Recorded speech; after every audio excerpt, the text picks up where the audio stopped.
Thanks for having me here. Been working on this stuff since I was a graduate student here at Chicago. And actually a lot of the work I'm going to talk about is co-authored with a fellow graduate student of mine who's a macroeconomist, now at the St. Louis Fed.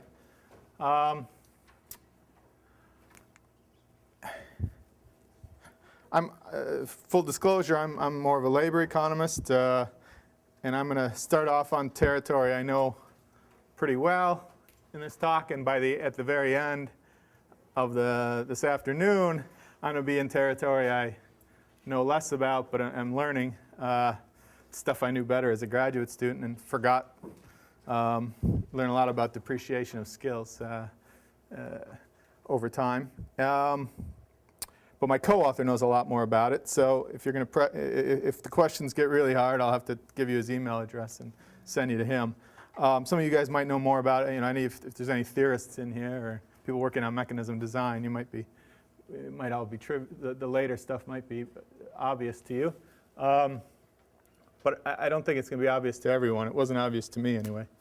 So I think it goes without saying that sort of thinking about education and human capital are sort of central to thinking about individual and economy-wide development.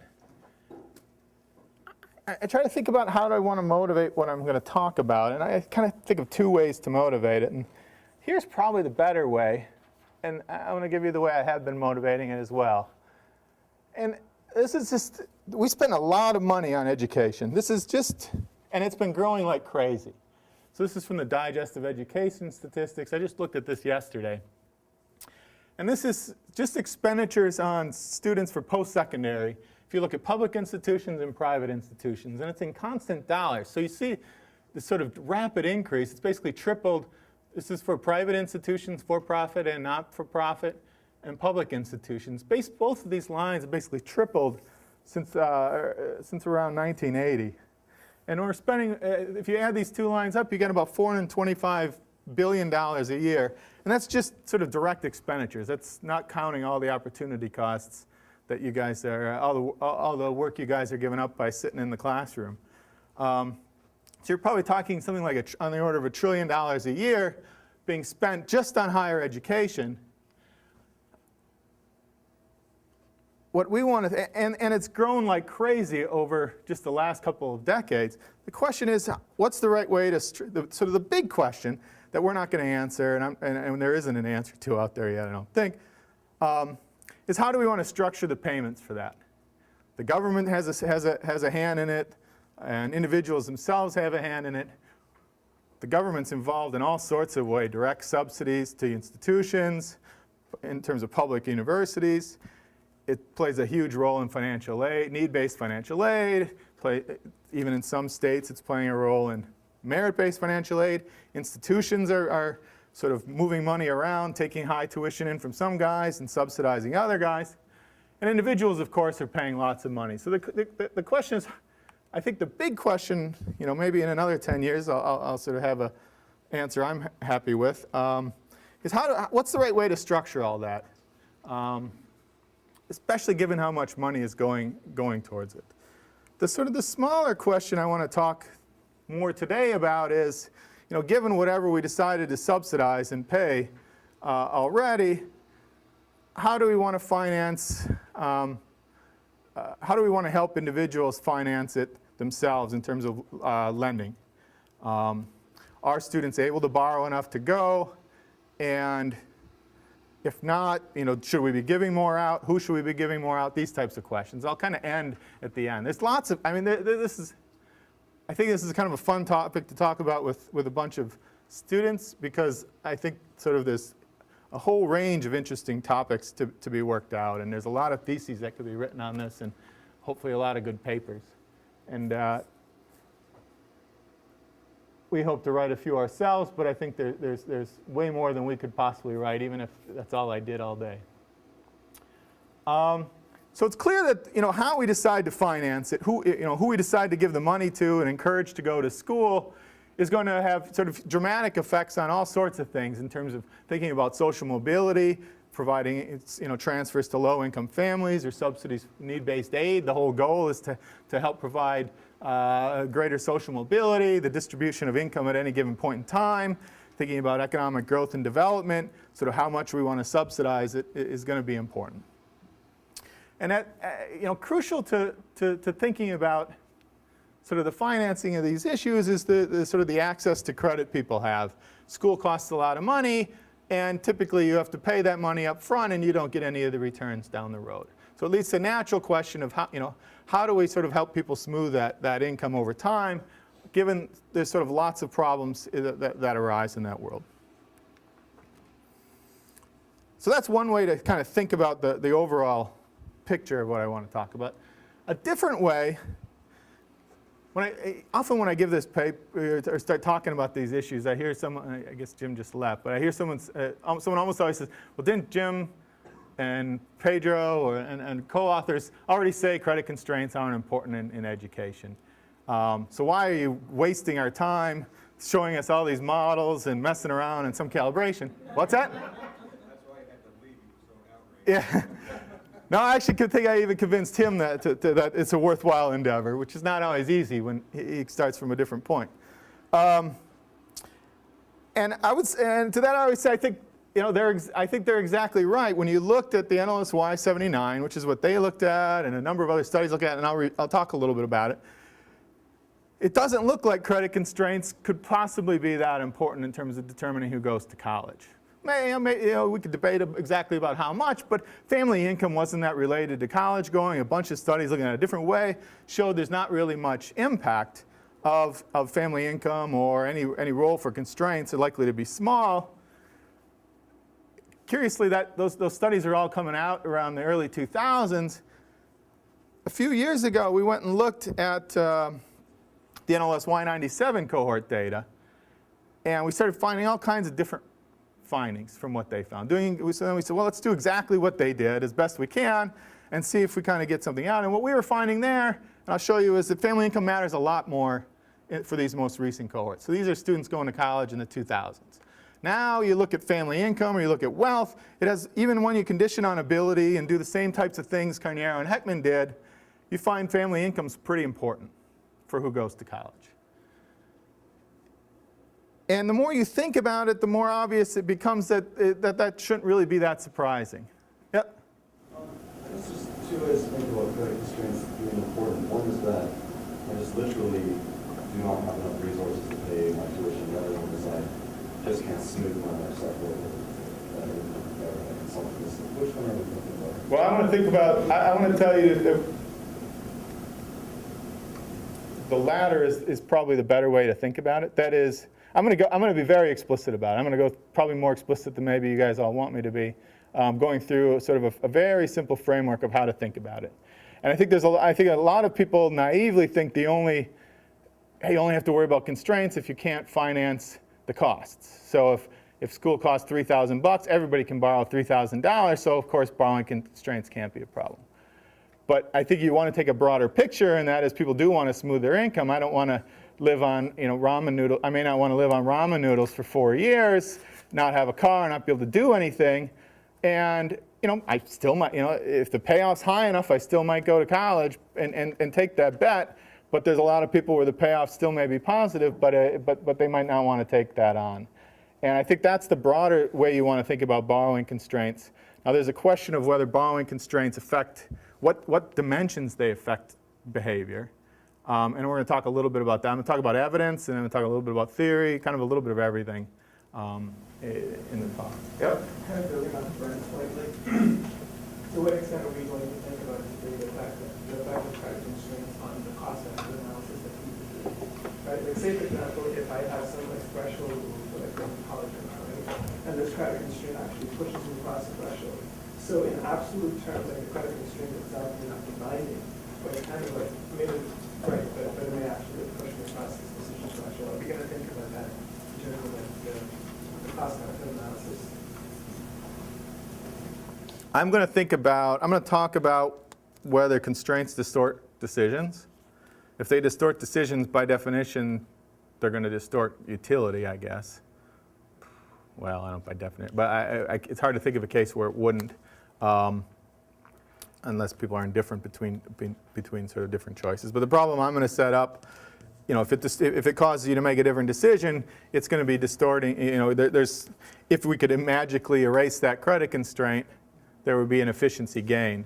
So a lot of the first part of this talk is going to be about, we're not going to talk about where these constraints come from. We're just going to sort of take them as is and think about how they distort decisions, whether we can measure them, how people have tried to measure their role in the education sector and human capital accumulation. Talk a little bit, and then later probably this afternoon, I'm going to talk more about where do these constraints come from and how should we think about these constraints in different types of environments. Answer their racial differences in your estimates of the credit constraints. They weren't that different. I hesitate to call the gap in family gap in college attendance by family income. I hesitate to call that a measure of borrowing constraints. I don't think that's the right way to think about it. I think it's informative about it potentially. But those gaps in particular are not that different for blacks and whites in the NLS Y 97. I don't know.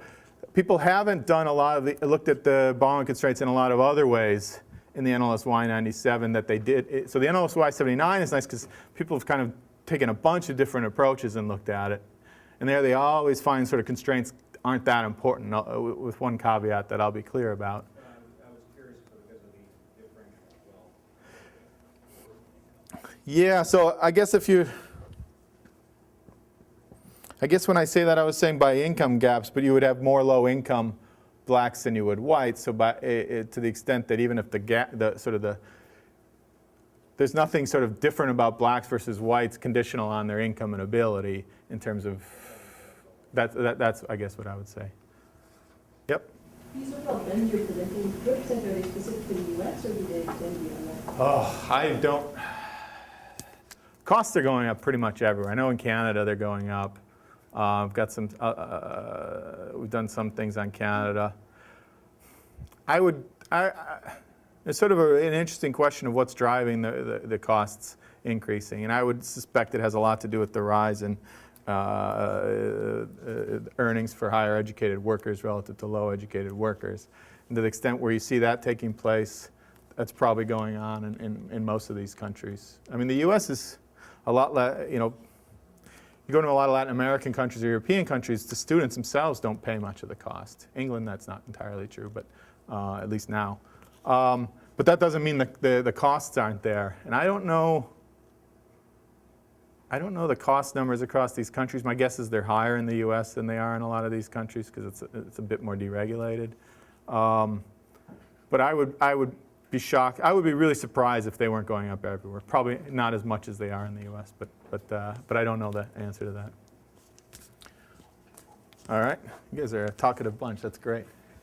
So here's the other way I kind of motivated this, and it's along these lines. It's that, and it comes back to what I was saying is, it looks like family income is more important. I'm kind of bouncing all over the place here. Sorry. We started thinking, what's the economics behind that? And indeed, if you just sort of said, I have no idea what the data look like, but here are some trends that happen in terms. I have no idea about whether people are borrowing constrained or not, or I don't have any data on that.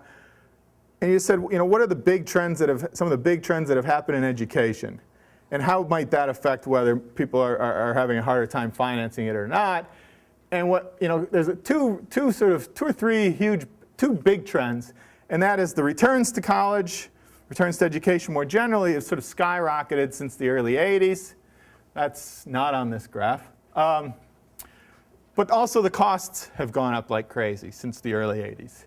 And again, I think those two are probably linked tightly just by the fact that universities hire a lot of educated workers. And these two, the two red lines, the top one is for private four-year schools.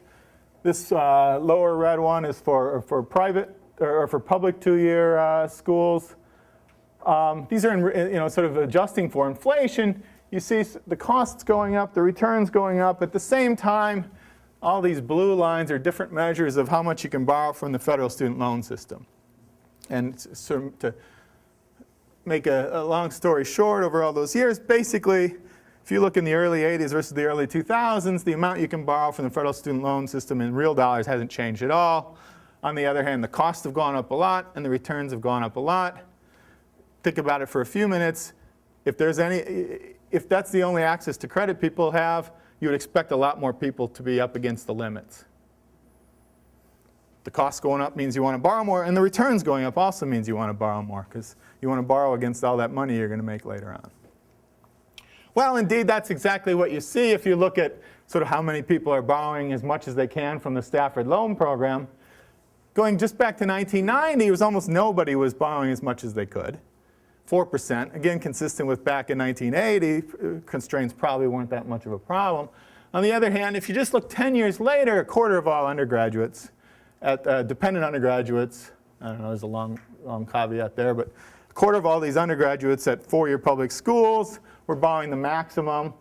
If you just look like, I think if you look, the most recent data, it's about 30%. So now there's sort of a lot of students up against the limits. About half of all students don't borrow, and then among those that borrow, around half or over half are up against the limits. Yep?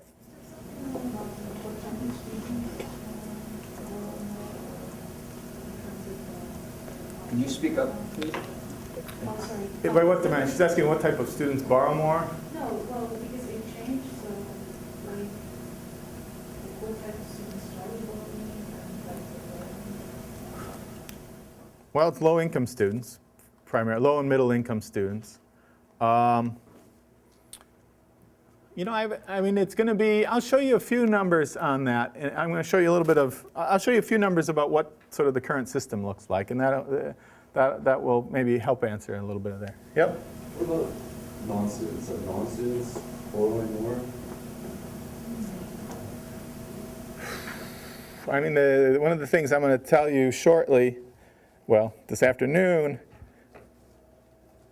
is talking about the way to think about borrowing constraints is the government lets you borrow to go to school. They don't provide a lot of credit to you if you're not going to school.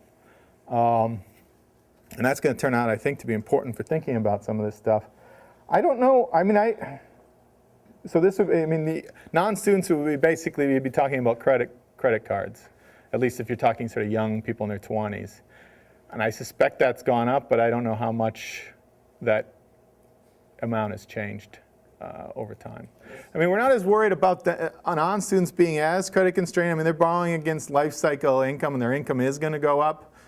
But their income profiles are a lot flatter than someone who's going to college and earns almost nothing and then is going to have a higher earnings afterwards. So these guys still might be constrained, and we still might want to think about you know, the fact that even if you're not going to college or spending a lot of money on school, you might be borrowing constraint. But I think the problem is just heightened considerably when you start thinking about going to school as well at the same time. Yep. Can we do a decomposition of this in terms of like how much of this is increases on expensive margin versus like expensive margin? Do you have like people who were going to school anyway now borrowing more because it costs more? Or do you have people who have not been able to go to school previously, but because returns are so much higher, they're opting? I don't know. I don't know the answer to that. So how much of this is due to drawing in new people that now? I don't know the answer to that. College enrollment is going up over this period, although I'll show you some graphs.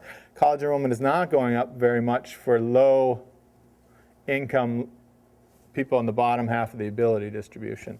So I'll show you a little bit about that, and that might speak to that somewhat. But I don't know anyone that's tried to decompose this. That's a hard question. It's a good one, though. Yeah, this could be a good thing, right? Like the fact that now more people are using this facility, and people who would not have otherwise gone to school because the facility exists, they're just saying that they want to that. So this is like. Sure, it's not. The fact that more people are borrowing money is not necessarily good or bad. That's not a judgment call. The question is, the point here is that more people are borrowing as much as they can, suggesting that more people, unless that's the exact amount they want to borrow, would like to borrow more than they can. Consistent with that is this sort of simultaneous thing that we've seen in the US. It started to happen in Canada, but not nearly to the extent, which is private lenders have gotten into this market, where they never were in this market. They used to lend to MBAs, doctors, and lawyers, law students. They used to lend to them. They've always lent to them. But starting in the early to mid-90s, they started lending to undergraduates, usually with a parent as a cosigner. I'll talk a little bit more about that. And that basically, it went from almost none of the market to about a quarter of the market by the mid-2000s. I'll show you a graph. So again, consistent with the government program not providing enough credit, the private lenders usually provide credit at a little bit worse terms than the government. So your best bet is to go to the government first, and that tends to be the case. But the private sector started to pick up some of that slack, so there's a question of whether they've provided enough credit for everybody, and we're fine. It's just before the government did it, and now the private sector does it, and everybody's fine. The problem with that is that I think there's a couple of interesting, even if you think they're providing enough credit, I don't think they are, given the fact that income's become a lot more important in determining who goes. But even if they are, there's sort of a lot of interesting questions about how the private sector decides to offer that credit, who they're giving it to, how they set the terms. And those are the kinds of, some of the issues I'm going to kind of end with later today. And then kind of on top of it, so one look at the problem, if you talk to one group of people thinking about this issue, they're going to tell you all about, they're going to call this access. Oh, do students have access to college? That's the buzzword if you talk to people at student loan programs, et cetera. And there the whole question is, do we provide enough credit to students? And then if you read the newspaper lately, the New York Times in particular seems to like to pull out a crazy example every couple of weeks about, do students have borrowed, students borrowed $100,000 in an art history major and now they can't pay it back because they can't find a job. I don't know what world they thought they were going to find a job that would allow them to pay back $100,000 a year, but someone obviously thought they could, or they thought at least their parents were good for it, most likely. But there's this sort of flip side, which is the concern about people borrowing sort of too much. And that's sort of a very vague statement on purpose, because we want to talk about that at the end. But there's concerns that people are borrowing a lot of money, and what happens if the labor market's crappy and they can't find a job, like the last few years, or just they get unlucky and can't find a job. What kind of contracts are out there, and what kind of insurance is provided against those kind of outcomes in the current contracts? And more generally, what's the optimal way to set these contracts up, given this is potentially a big problem? I mean, another sort of set of evidence in the macro literature in particular has shown sort of that the uncertainty in earnings has gone up considerably over the last few decades. To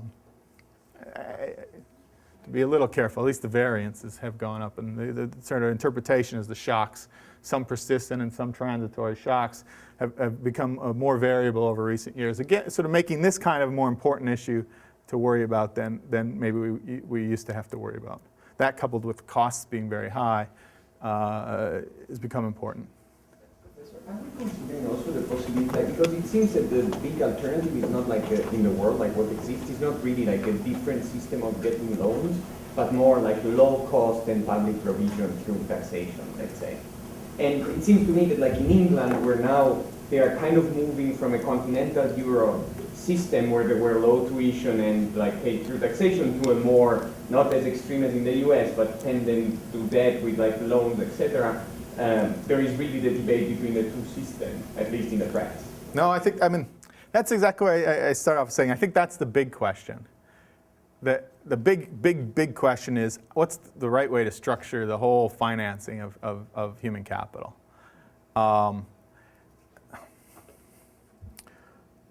That's, in some level, a much harder question, because now you've got to ask why the government's involved in the first place. One reason is potentially credit constraints. It's not clear why subsidies are the right way to deal with that problem. Then we want to sort of think about lending contracts and what kind of insurance we want to provide. But I think one of the justifications is the sort of issues of inequality more generally, preferences for sort of a somewhat more equal society, arguments about externalities, how big they are. I think the evidence on that is kind of all over the map, depending on who you ask. I think it's, in particular, that means the evidence is not that strong one way or the other. So I think there's all of those things come in on top of everything I'm going to talk about today that I think are important issues that in order to think about the whole scope for how much government financing we want, you need to wrestle with that stuff as well. And I'm not equipped to do that right now, and I don't think anybody really is, which wouldn't prevent people from doing it. But I want to take a somewhat more modest, but I think still a pretty big problem, which is given whatever our current levels of funding are, even given our current structure for financial aid, say in terms of grants and need-based aid, how do we want to just set up contracts that lend money to people and we get our money back? What's the right way to do that? And right now, can people do that to the extent that they'd like? That's sort of what the heart of today is going to be about. But I think entirely another really important and bigger question is sort of, I actually think you'd want to think about all this together, not what's the subsidy level and then how do we set up these contracts. You'd want to sort of step back and say, what should our financial aid system look like, for example? If you look at these expected family contributions, I'll show you some of those.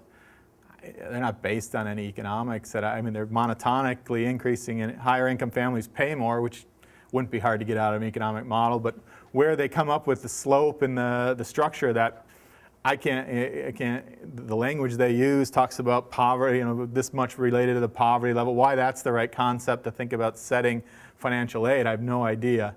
But that starts to enter into a lot of interesting problems about family dynamics too. How much should parents be expected to pay for their kids? And different countries have come down differently on that. So I think that there's a whole host of really interesting problems there that are maybe somewhat independent with this, I think, but ultimately probably link with what I'm going to talk about today.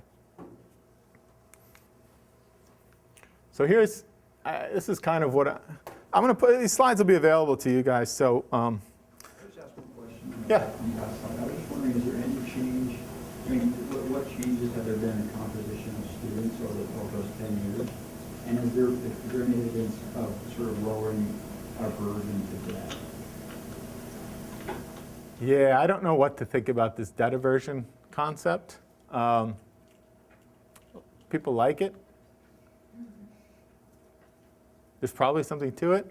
I don't know what role that plays. I'll tell you some numbers a little bit later that I think make you start thinking along that lines, although I think there's a different way to think about it as well. I forgot your first question. Is the composition of college students dramatically different? What do you mean by composition? I'm just wondering, is there a large proportion poor or a large proportion? Oh, I'll show you some numbers on that. I think that those loans are like public loans, right? Well, the government, so this line up here is government loans. That's like the Stafford loan program. There's also the Perkins. I'll be a little clear about that, although I'll maybe go over that quickly and let you look at the slides for details. This stuff, when I talk, those include government directly lending money as well as the government backing the loans. So there's a whole set of loans that banks lend, but they don't do it anymore. They got rid of that the last year or two. But up until a year or two ago, banks used to provide a lot of the loans for students, and they would be backed up by the government, so insured by the government if there's a problem repaying. So I want to call that all government loans, because they're all regulated by the government, the rules they set. They get a little they get some leeway on interest rates, or on not on interest rates, but on sort of on some sort of charges they can make. But for the most part, those are all kind of the same. And when I talk about whenever I talk about private student loans, I want to think about those as completely outside the government system. Just a bank or some guy sets up a loan program for students, and the only rules they have to follow are the standard rules in terms of bankruptcy. So they're like any bank lending in a credit card, but they set up separate programs for students. And they've changed the rules a little bit on how those are treated, but I'll talk about that. But is their rate different? Interest rates? Yeah. Yeah, they tend to be a little bit higher on these private loans, Yeah. but they're free to set whatever they want. Now the government does subsidize it, so implicit in these, the rates that the government's setting is a subsidy, and there's a subsidized loan that also provides some subsidy, which I'll be a little explicit on. I think the subsidy component's not that big of a deal. It's there. Oh, whether the subsidy component? I don't think that's a dramatic change over the years. I mean, there's a question of, oh, why doesn't everybody borrow the maximum and then invest the money somewhere else? If you're a student, if you have any assets, the government takes it all away in terms of aid that you might have. And I just don't think, my bet would be the money is not there to make that worth all the hassle that would involve. You're talking maybe a couple $100 you'd make out of something like that, and a whole lot of hassles with financial aid offices, et cetera. So I don't think that's what's going on, although I suppose one might try to argue that. So here's what I'm going to talk a little bit about. I'll give you an overview of college costs and financial aid in the US, and there'll be a couple of graphs on Canada because I have it conveniently available. So I'm going to give you an overview of what the system looks like. I've already kind of set it up a little bit. And I'm going to talk about it's just a simple two-period model for thinking about the role of borrowing constraints. So then we could talk about some of these issues that we kind of hit on already in an explicit model. And then I'm going to sort of say how that provide, the kind of empirical predictions that have come out of that people have looked at in a lot of different papers and different surveys. So I'm going to talk a little bit about what we know about sort of the role of credit constraints, and just more generally about sort of who's going to college and who's not, and how that relates to family income or other factors. Then I'm going to spend a little time potentially, although if I'm running way behind, I might not spend much time on it, but talk a little bit about human capital investments at younger ages in children, and then at older ages, and then the role of borrowing constraints at different times in the life cycle. And it's sort of broaden the concept of borrowing constraints and think more about sort of life cycle human capital investment, and not just it's a factor at college ages. And there's good reason to think constraints are maybe much more distortionary at younger ages and families investing in young children than there is at college-going ages, given all the setup we have in terms of financial aid for college. But we'll talk a little bit about that. How much will depend on sort of how I'm doing on time. And then the last sort of last third of kind of what I want to talk about is to actually think about where these constraints come from. And sort of within this very simple two-period model that I set up at the beginning, now let's layer on kind of different instead of saying these constraints come from nowhere, let's think about where they come from. Let's think about what the way government constraints actually look, the way government student loan programs actually look, the way private lending constraints might look if there's commitment problems, in terms of if people can sort of walk away from their obligations. And then I want to think about, that's going to start off with all sort of a world with full certainty. And that sort of provides some useful insights, but I think in order to start thinking about interesting policy questions and the right way to design a student loan system or private credit contracts, et cetera, you need to sort of grapple with the issues of uncertainty that individuals face, and private information problems, as well as potentially commitment problems. So that's kind of going to be where I'm going to sort of end the discussion, is sort of, and that's extremely new stuff. There's not even a paper on it. I mean, there are papers sort of hitting at this out there in the literature. What I'm going to talk about is just a very simple framework that just ties nicely with what we did earlier.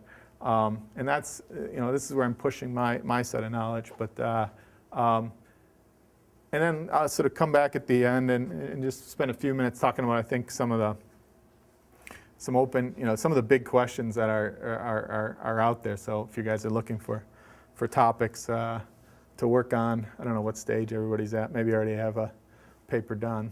But there's always new papers to be written. Some things I think would be interesting to think about, although they're going to be very vague, so let you fill in the blanks. All right, so that's my motivation. I'm going to just kind of quickly go through just sort of what the environment in the US looks like. Some of you may not be familiar with it entirely. So here's sort of a different picture of tuition levels. These are sort of using a CPI to deflate them, just from the College Board. And you see sort of the blue line is what everybody talks about in the newspaper. That's private four-year tuition levels just sort of skyrocketed over the period that I'm talking about over the last 30 years. They've gone up fivefold. But even if you look at sort of public four-year tuition, that's gone up incredibly, also at a very fast rate. It's just at a lower level. And you also see it holding for public two-year tuition as well. It's about $3,000. Most states, it's around state level. There's a lot of variation, actually. If you look at public four-year tuition, it ranges from around $3,000 to $4,000 to $15,000 typically. That's for in-state tuition. If you want to go some other state, you're typically going to be talking closer to the blue line in a lot of these states. There's a lot of aid out there, so let's get the structure. I'm not going to go into detail on all this stuff, but there's sort of merit aid and scholarships. The federal government's gotten involved in, well, not so much. It's more state governments. This Hope Scholarship in Georgia and a bunch of states kind of followed suit on that, where they require sort of certain grades in high school to get the aid. It's not that hard of a line to meet. But institutional aid is more and more playing a role in terms of, every institution now. There's some interesting books by McPherson and Shapiro, if you're interested in this, just talking about how it is that, and if you talk to anybody who's got a kid going to college, almost every institution, the price people pay is different from the posted tuition price. And it's not just rich kids, it's not just poor kids that pay different prices, it's rich kids as well, because every school is trying to attract sort of the best student they can get. So they're all, Chris Tabor, a friend and colleague of mine, also sort of had his daughter applying to a couple of different colleges, and the range in quality was not that great, but the range in price went from full tuition at one to zero tuition at the other for things that moved in the rankings about 20 points in the liberal arts rankings. So there's a huge amount of pricing taking place, and aid it's largely related to ability, but on top of that, you have sort of the need-based aid, and so there's not a lot of literature on that, and I think it's a really interesting question for people to think about. There's some recent stuff on this. Holger Sieg and some others, Chao Fu as well has been thinking about this, and a few others. There's some. That's true. That's true. Hector Chade, I don't know, is he? And Lona Smith, I guess, and Lona Smith at Wisconsin as well. We'll be talking later, I guess. They've thought about this as well, more from a theoretical point of view. There's tax-based aid. I'll give them 1 second here. Need-based grants and institutional aid. I'm going to kind of go through these bottom two things in a bit of detail, and then student loans is sort of, that's kind of the environment you're facing on top of whatever the price is. Yep. Do you have a concrete idea of exactly what the incentives are for universities to get the best students in? I mean, I can imagine how it's best, but I'm just wondering. Yeah, it's a real question of what someone who's not making any profits off of something, what's their objective function? I don't have any idea. I mean, it's obvious why a profitable, for-profit institutions might care about that, although they seem to play in the low-quality market for the most part, trying to extract as much money out of those guys as they can.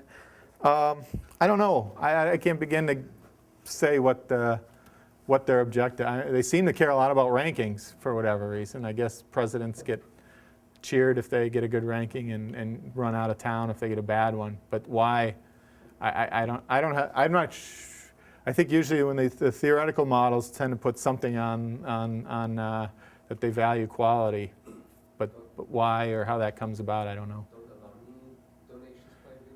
Alumni donations do. I mean, but there's still the question is what do they don't make any profits, so what are they after?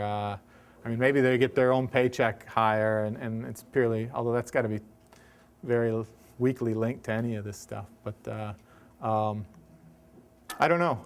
But don't people always find some kind of currency in which they can compare themselves? Yeah, I mean, maybe it's just competition or for whatever reason. I don't know. I think, obviously how you write down that objective function is going to affect how so potentially one could back out the objective function.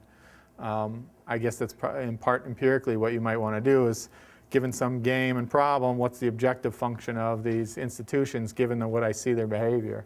So one could try to go about it that way. You'd have to sort of stipulate something that you think they care about, but. I actually do concur with, my view is that that's actually a very underappreciated comments about the poor job of modeling college preferences, as it were, and some of the papers in the literature, either there's some strange form of product maximization, or the payoff is simply to have the highest average student quality in whatever way. Right. I agree. I don't think the literature's gotten into this very deeply in any way. I mean, this bidding for students kind of idea is not, that's a fairly recent thing among universities. I think if you went back 10 to 20 years ago, it was not very common. I think it's just could become much more common now, in part with the costs going up so much potentially. But again, I don't think that's been, this whole area is, I think, is really understudied, and there's probably a lot of interesting things to do. And it's a literature I don't know that well either. Yep.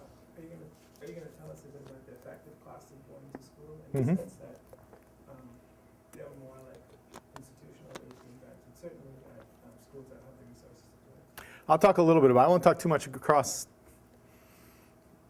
I'm going to talk about it more at public schools and averages. I'm not going to talk much about how endowments relate to prices and this kind of stuff.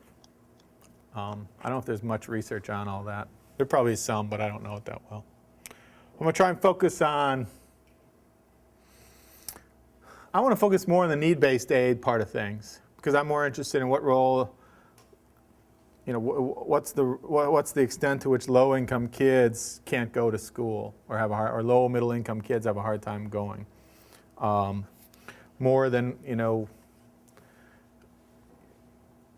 than differences by ability per se, although that's going to play a role.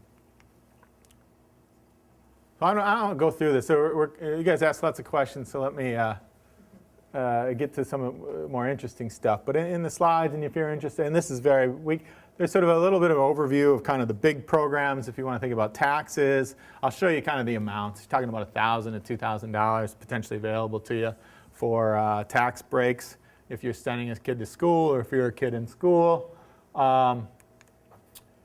More related is sort of the need-based aid and grants. You have the Pell Grants are the major U.S. grant. If you want to know who's getting those, about 3/4 of all the students have family income less than $30,000. So this is really going to the low end of the income distribution. It's a big program, about 9 million people, $35 billion. And they can get about $5,500 a year. So that can help cover not only tuition, but also living expenses. On top of that, there's this much smaller program that's not as much well talked about, and it covers a lot less students, the Supplemental Educational Opportunity Grant. That also focuses on low-income students. Not, about 60% goes to families less than $30,000. So again, that's targeted, and that generally just is something that goes on top of Pell Grants as well. And I'll kind of show you how all these things add up in a few minutes for a typical student from different income backgrounds. But I just kind of give you an overview of the main sort of parts of the system so you could think about it. And when you talk about federal loans, government loans, whenever I talk about government loans, these are the kinds of things I'm talking about. There's the Perkins Loans program, which is targeted to very low-income students. Again, about 60% go to family income less than $60,000. Not nearly as targeted as the Pell Grants, but it really doesn't serve that many people. And the way it's set up, it's not. People just don't. They can qualify for $4,000 or $5,000. I'll show you in a second. But most students don't get very much from this program. It almost doesn't even show up in the numbers in terms of how much students are getting when you look at averages. So it's only 500,000 recipients. The big program in terms of loans that dominates and that most of the literature would talk about would be the Stafford Loan Program. That's almost 9 million students, undergraduates. And there's both a subsidized and an unsubsidized component. So in order to get the subsidized component, essentially means you don't have to pay interest while you're in school. And the last year or two, you also get a lower interest rate when you're done. There's a component that you can get that's need-based, and then the unsubsidized amount everybody can qualify for. And that turns out to be a big program and a lot of money. So I'll show you some numbers on that specifically. And that's available to graduate students as well. The loan limits for graduate students are quite high. If anyone is an American and needs money, that's a good source. You guys should be smoothing. And then there's the PLUS program. It used to just be one. The name is sort of parental loans, something or other. Now they sort of broke it up into two parts where graduate students themselves can take these out instead of their parents. And again, that's kind of small potatoes relative to the Stafford loan program. But that basically allows parents to borrow for their kid.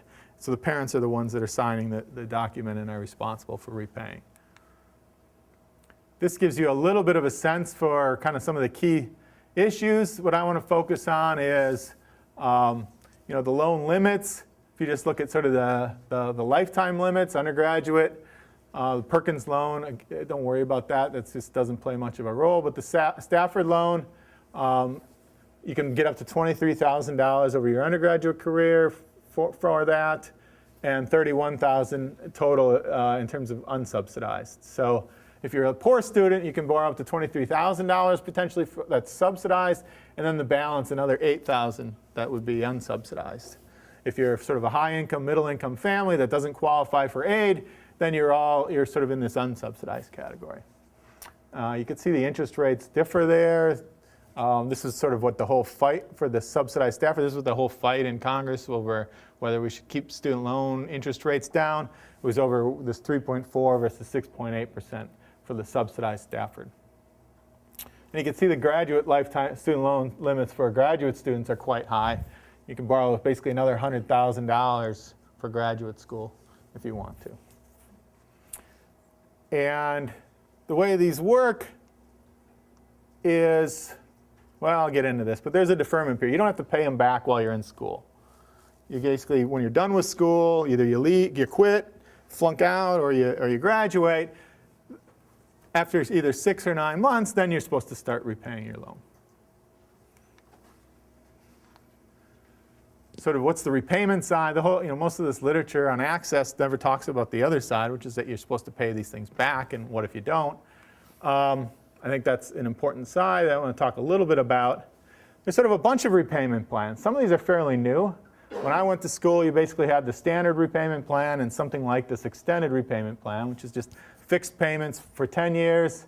The extended repayment, if your debt's high enough, you can go up to a 30-year term even.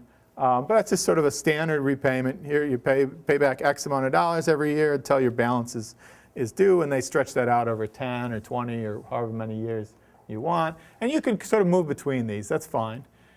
The new stuff over the last decade, although I think they keep fiddling with this stuff, so it's hard to actually keep track of what the current rules are, but I think these are the current ones. There's a nice website, finaid.com. Some guy, I don't know who, all kinds of lots of details. If you're interested in anything, it's a good starting point for looking at this kind of stuff. There's an income-based repayment, which is basically you can pay back 15% of sort of some discretionary income. That's sort of your income above some amount, where here's how they define it. It's your adjusted gross income, figure your tax forms, less 1.5 times the poverty line. So if you're a low-income guy, this is one way to lower your payments. If you borrowed a lot and you sort of have very low income after school, you can sort of move to income-based repayment, and then if anything you haven't paid back after 25 years, you're off the hook on. That's a long time. Australia has something like this. I think it's 15%, but it's after only 10 years, I think, you're off the hook. And it varies across. Canada has something similar to this program here.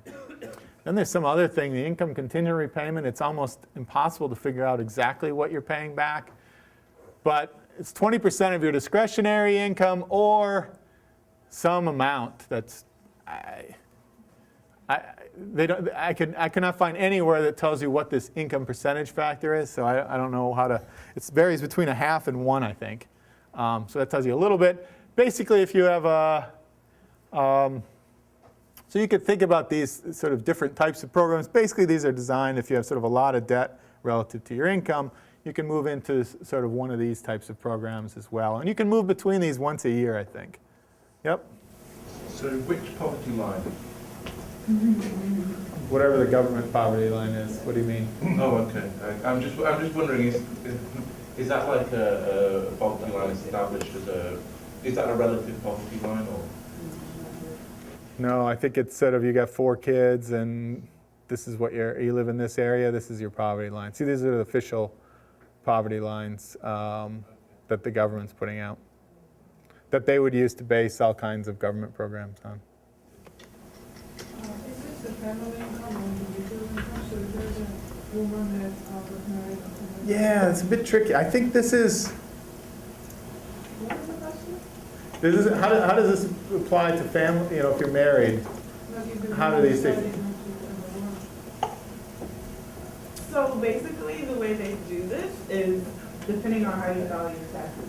So if you're filing jointly, then they take your income together. If you're filing separately, then they take your So income. liability in the end should be. Well, this is what your payment, I guess your payments, if you want to go into this system, would be based on depending on, Yeah, I mean, it's a big crapshoot either way. And the way, having been on deferment for economic hardship, if you're not making any money, there's nothing for them to take. But, But you know, the you, husband won't know liable for what. oh, yes, you can be liable for each other. So it's things here are kind of complicated. I think it's a bit of, I mean, this is where it's a bit gray, and you can't, it's not very easy to find. I mean, you maybe know more about this. I used to do college counseling. Oh, okay. So yeah. So I mean, if someone racks, I mean, I was wondering the answer to this. If someone racks up a lot of debt, and they decide they're not going to work the rest, they marry some rich guy or gal, and they decide they're not going to pay off their loans. I suspect if they have joint assets, the government could go after those joint assets. I don't know if they don't, if they never bother to save anything, and all the income's coming from the husband, say, and the wife's not working, but she has all this debt. I don't know whether they have a right to go after that or not. Do you know? I mean, a lot of it depends on how you're filing and stuff. But basically, in this country, when you marry, and some of it depends on states, when you marry, you link up not only your assets, but also your debts. So it's kind of like having a roommate. If your roommate skips out on the rent, you're still responsible for it. So if your spouse is not paying their bills, you're still responsible because y'all are married. And the same thing happens with student loans. Yeah, so my impression on these things is just a lot of discretion. It's actually, I'll tell you a little bit about what happens when you default. And there are rules, and then there's sort of what actually gets implemented, and it's not very easy to, sort of what actually happens is not so obvious. I think it's changed over time. But in principle, yeah, this stuff's easy to think about in one-person family, one adult families. It's a little bit trickier with 2 adult families. And I think given that these are linked to poverty lines, et cetera, that it is going to be family-related income. And again, this wipes out any debt after 25 years if you have anything left.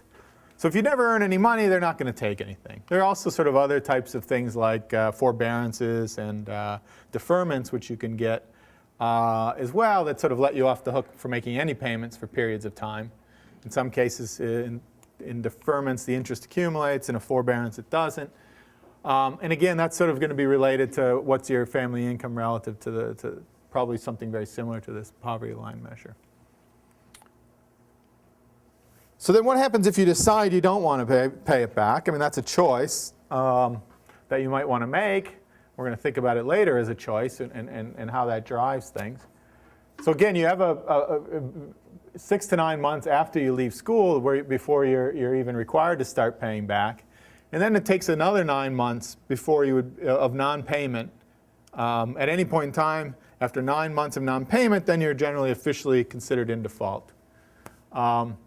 So, for anybody to actually show up as a defaulter would be well over a year before they would actually have the potential to even show up. Most cases, default occurs very quickly within the first year, although not always.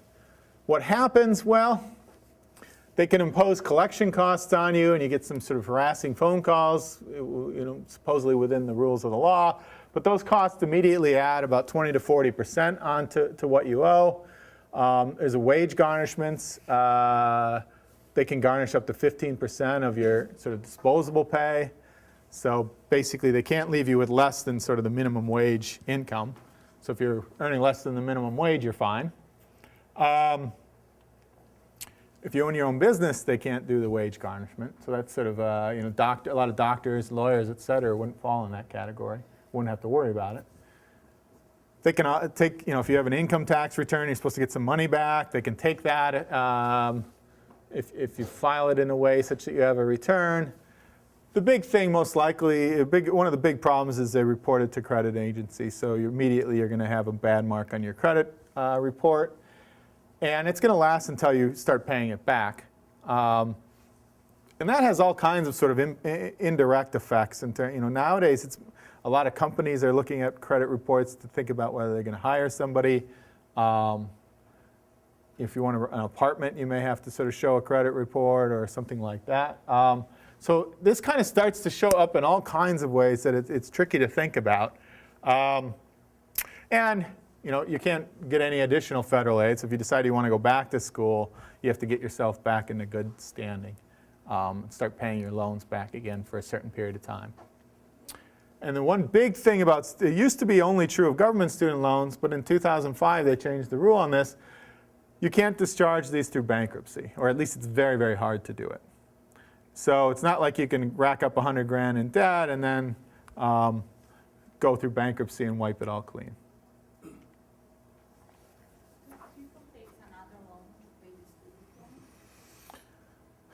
Well, they have to get that loan from somebody else. I don't know.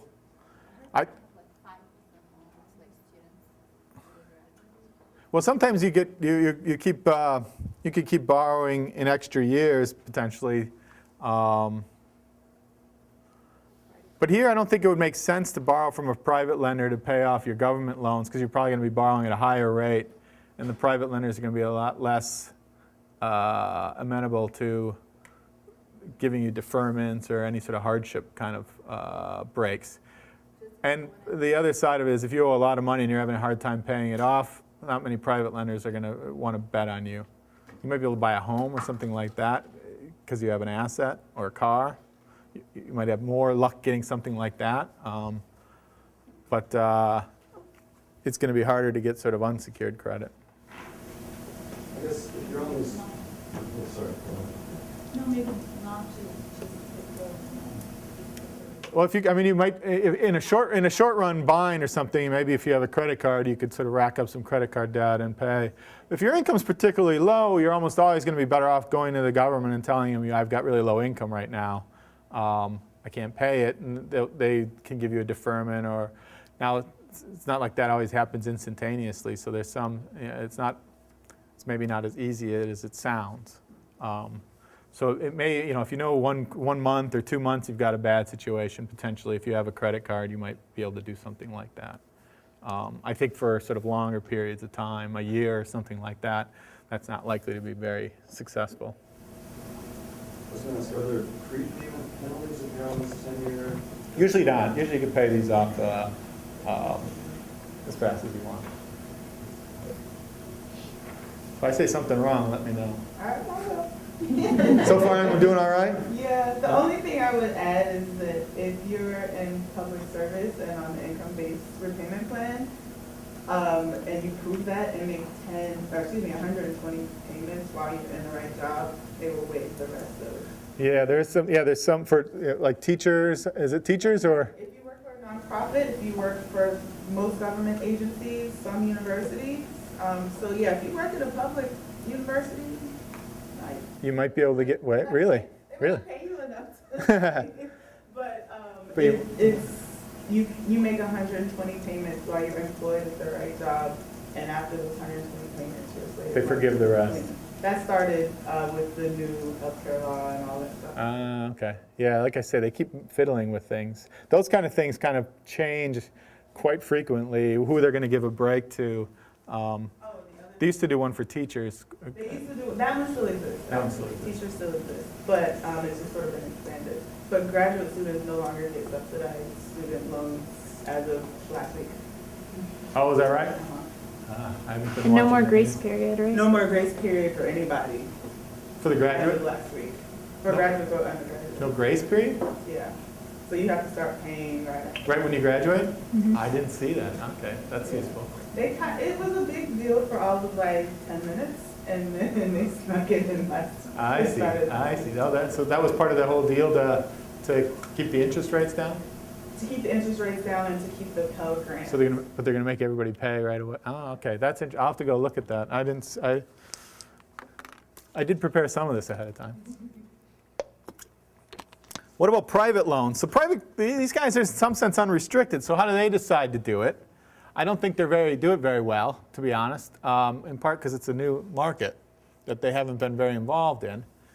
But they, in principle, can make the terms, the amounts they're going to lend you. Everything can depend on what school you might go to, what year you're in, what major, your degree, your credit score.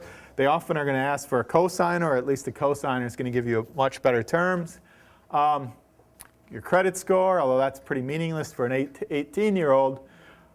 In many ways, all the things that we're going to talk a little bit about private lenders and what they should be doing. And it's all kinds of it's things that the banks aren't used to thinking about very much. They're used to thinking about people that have been in 30s, 40s, wanting to buy a home. They have a whole credit history. They have a lot of knowledge about how to think about that and who's going to pay it back and who's not. There's a bigger question: do they have any idea? Do any of their finance guys that solve these things know anything about labor economics and who's going to earn what later on? In talking to some of these guys at these banks, I don't think they know very much, although some smaller lenders have tried to get in and exploit this, and I expect this to change as this market grows.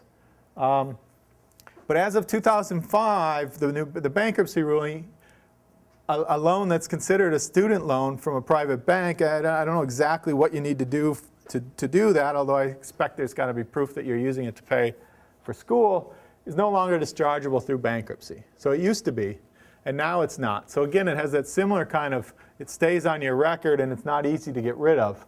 You can't rack up 100 grand and then just default on it.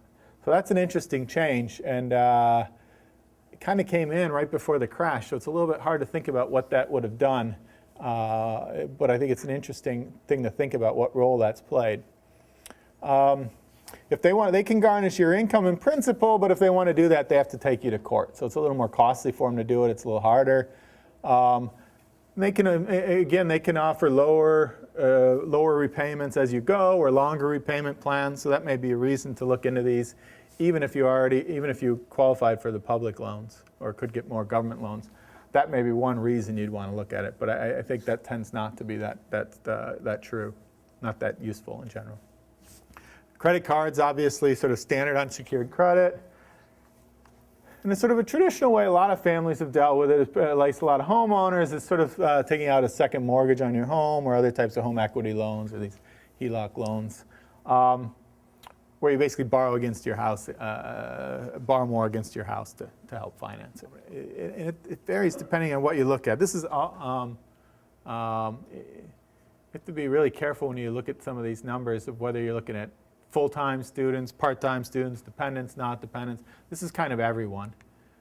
I think more interesting is sort of what's the amount of loan dollars, and this sort of shows you the total amounts being borrowed in constant dollars just over the last 10 years. And you see it's basically doubled over this period. It's just a dramatic increase. And if you were to go back to the 80s, it would keep going down.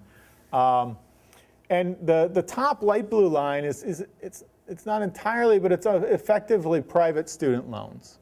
So you see that market, even in 01, is pretty small. Is pretty small.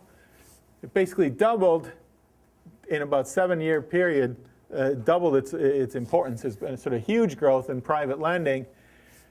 What happened in 08 was the government expanded Stafford loan limits by a non-trivial amount, by a few $1,000 a year, and so you see the Stafford loans going up and basically eating almost entirely out of the private student loans.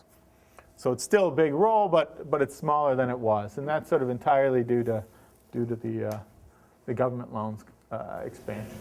I have a question about that. Did you find, or do you think that it was the relatively non-trivial amount, or was it the education around the program in general, because the amount was expanding, that more people started taking Stafford loans?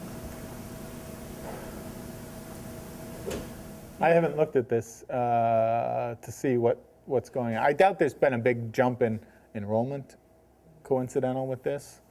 I mean, it's anything trying to. They did all these changes, but everything's so messed up with all kinds of major economic changes outside the education sector. It's really hard to sort of pinpoint what might be driving what. I think the bankruptcy stuff, ruling changed in 2005. I mean, one of the things you saw when the credit crunch happened in 2008, I guess, is a lot of these private lenders just shut down.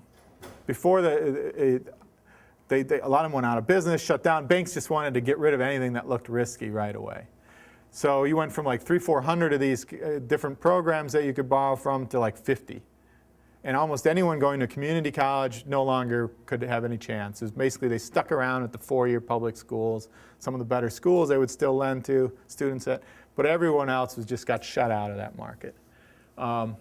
And then right around that same time, you have the government stuff. I mean, all this stuff interacts. The government responds a little bit to this as well, and also increased how much students can borrow. How much that they would have done anyway is a different question. I don't know when they started talking about that. Are they for-profit ones there too?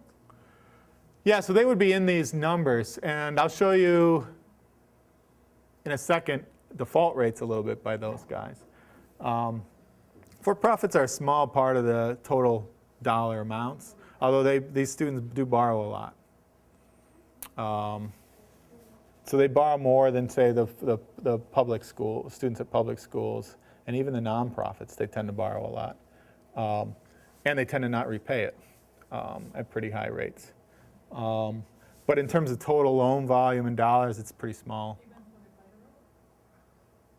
Yeah, I mean, these guys are just they're sort of I won't say a drop in the bucket, but they're like 10 to 15% of the market, roughly. It's not per capita, right? It's in billions, like this picture. Yeah, this is in. If you have increased Yeah. the number of students, and then you're like. Yeah, I mean, there's a small increase in the number of students over time, but this is. I mean, if you looked at per capita numbers, they're going to look exactly like this almost.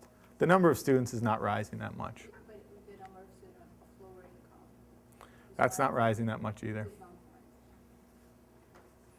rising. Let me skip this. How much are people borrowing? So the New York Times always likes to talk about those that borrowed $100,000. Among those with a bachelor's degree, about 10% are borrowing $40,000 or more. So these guys with this $80,000, those guys are really the exception. They're not very common.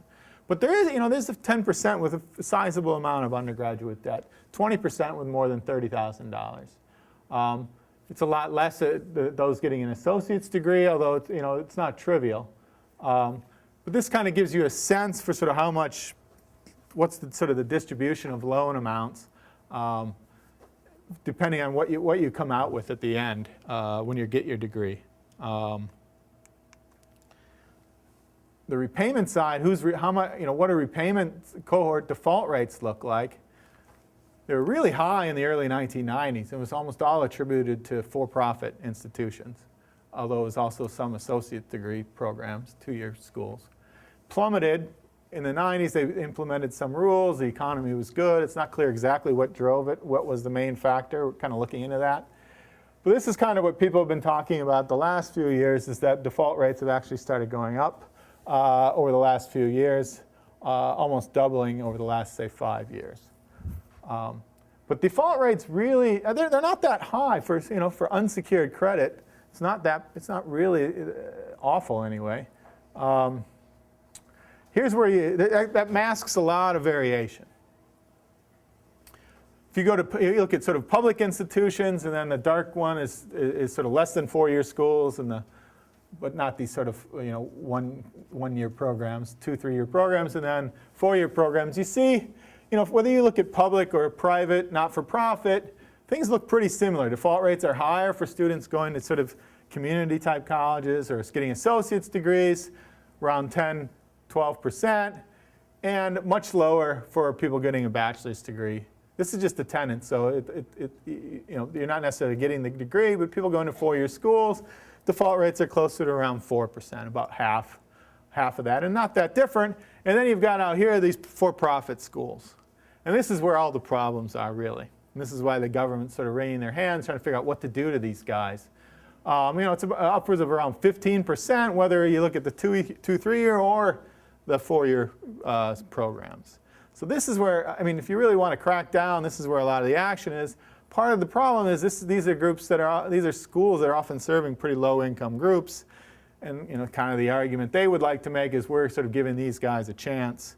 Sort of the flip side is you're not really giving them much of a chance. You just say you are, and that's a whole debate to be had there. Is there a big difference between folks who finish and who don't? Because I think one of the Yeah. things with the proprietary institutions, a lot of people don't. A lot of them don't finish. Yeah, default rates are quite a bit, and I don't know how much that would explain of this. It's an interesting question, but default rates tend to be quite a bit higher if you don't finish your degree than if you do. I don't remember the numbers on that. We've looked at that and some point. That's a pretty big factor, though.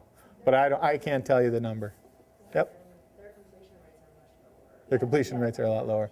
So that might explain a big part of this. I don't know how much that would explain. How are the default rates defined?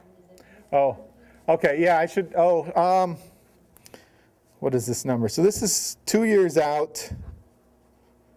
Oh, let me see. I think. So this is 2 years after you finish school. Is this, I can't remember. This is if you've ever defaulted over that period or if you're currently in default 2 years after. Does anybody know? These are sort of the official cohort default rates they refer to them as.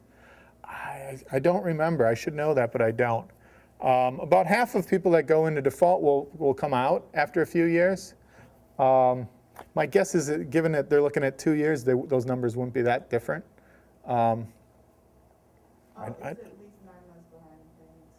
Yeah, so you have to be 9 months. Yeah, so in order to be considered in default, as I said, you have to not made a payment for 9 months. But I don't know whether you're still in these statistics if you've come back, if you've started making repayments within the time period or not.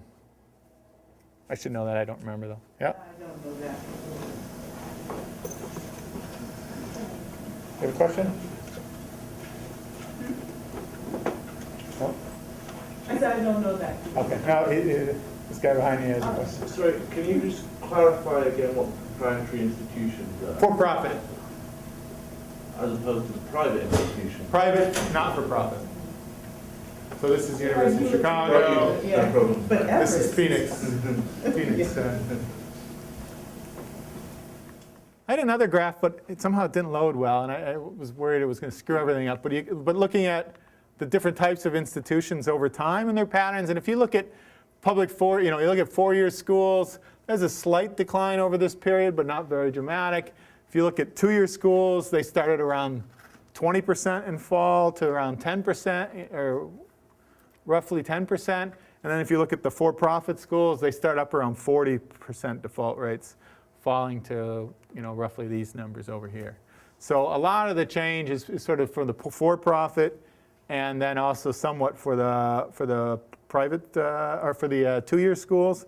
Not much action in 4-year public or private over this long time period. That's a lot flatter. Yep. So why are we worried about the for-profit institutions not getting their money back? I mean, is it because This is not their money. This is the government. These are all government programs. So the government's, there's a real question of whether they should sort of start requiring institutions to put some skin in the game in some sense. Instead, what they do is they basically crack down on institutions that have high default rates. They don't allow their students to qualify for the federal student loan programs after a couple of years. There's precise rules on it. But that's why we might care about it. Yeah, otherwise, yeah. Okay, sorry. Yeah, so this is all government defaults on government student loan programs. We don't really have numbers on the private student loans. I don't know of any. There's a little bit of stuff by the New York Fed now. They've got credit reports on everyone in the U.S. And they're looking a little bit at student loans and delinquency and payments. I think they can separate out private and public, private and government loans, but I don't know that I don't think they've done it yet. But they sort of argue delinquency rates are quite a bit higher than these default rates. So it's often the case that people are delinquent. So the problem is there's lots of private universities getting government loans for their degrees, and their students are flunking at their. Exactly. So there's exactly. Sorry. That's the big concern. A lot of these guys are living off of government Pell Grants and loans. So who gets what?